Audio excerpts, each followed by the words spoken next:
Glimpses with সুতপার নতুন একটা ভিডিওতে সবাইকে স্বাগত জানাই।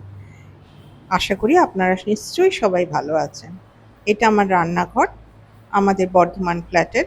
কিছুদিন আগেই ফ্ল্যাটটা রিনোভেশন হয়েছে। এটা একটা অল পারপাস ক্যাবিনেট তৈরি করেছি রান্নাঘরে।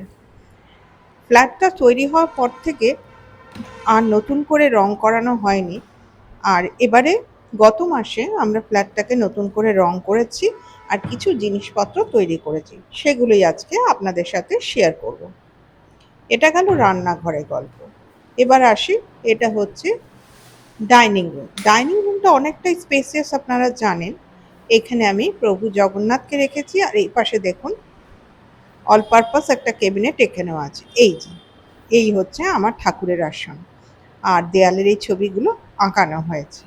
এই ডাইনিং টেবিলটার কালকেই এসছে, ওপরটা মার্বেল দেওয়া, আর এটাও একটা ক্যাবিনেট এখানে তৈরি করেছি। এটা হচ্ছে ড্রয়িং রুম, বসার ঘর যেটা। আমাদের এই ফ্ল্যাটটা সাউথ ইস্টে। এই ছবিটা কেমন হয়েছে বলুন তো, দেয়ালে ময়ূর দুটো। আর এটা আমি অ্যামাজন থেকে কিনেছি, যেটা এখানে এসে ফিটিংস করানো হয়েছে। টিভিটাও নতুন কেনা হয়েছে, পুরোনো টিভিটা নষ্ট হয়ে গেছিল। এবার চলুন বেডরুমের দিকে একটু যাই।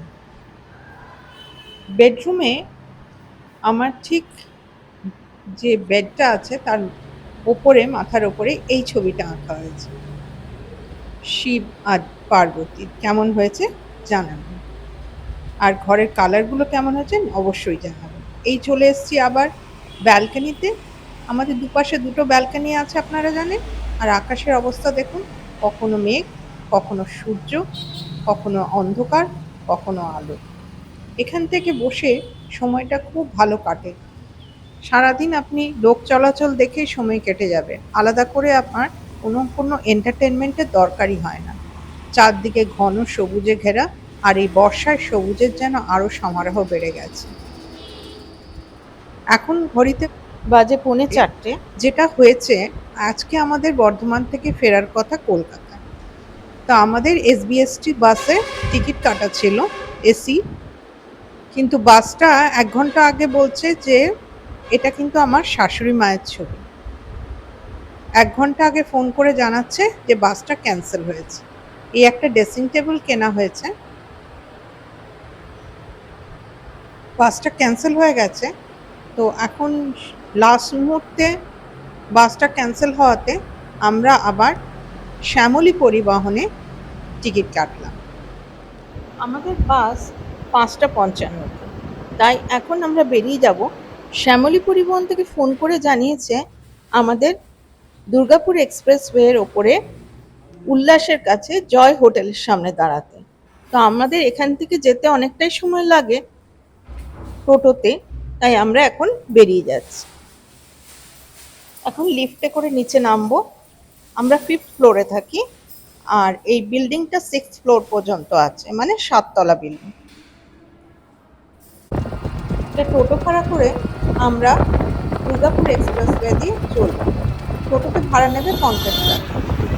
আর চারপাশটা এখন খুবই সুন্দর লাগছে, যেহেতু বর্ষার সময় চারদিক পুরো ঘন সবুজ হয়ে আছে।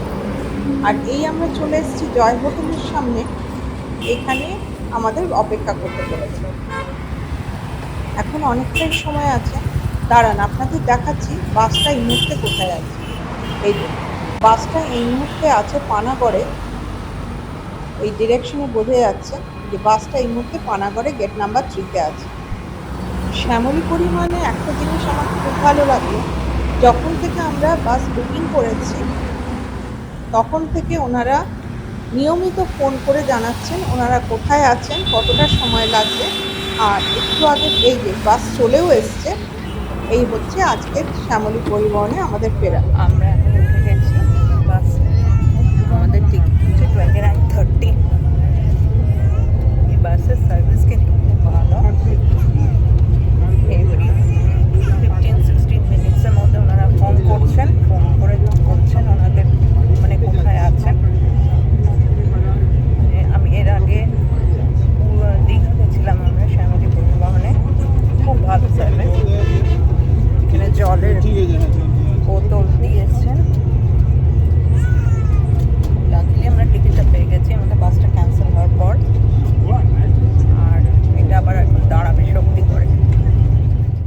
শ্যামলী পরিবহনে বাস জার্নিটা খুবই কোজি আর খুবই কমফোর্টেবল। ওনারা এখানে জলের বোতলও দিয়েছেন। এই যে এখানে 1 লিটারে হাফ লিটার করে জলের বোতল দিয়েছে। আর আমরা এখন যাচ্ছি শক্তিগড়ের দিকে। আর চারপাশটা দেখতে কি সুন্দর লাগছে।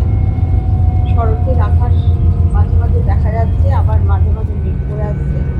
এই শক্তিগড়ে ঢুকে গেলাম, বিভিন্ন ল্যাংচার দোকান আর আদি ল্যাংচা মহল।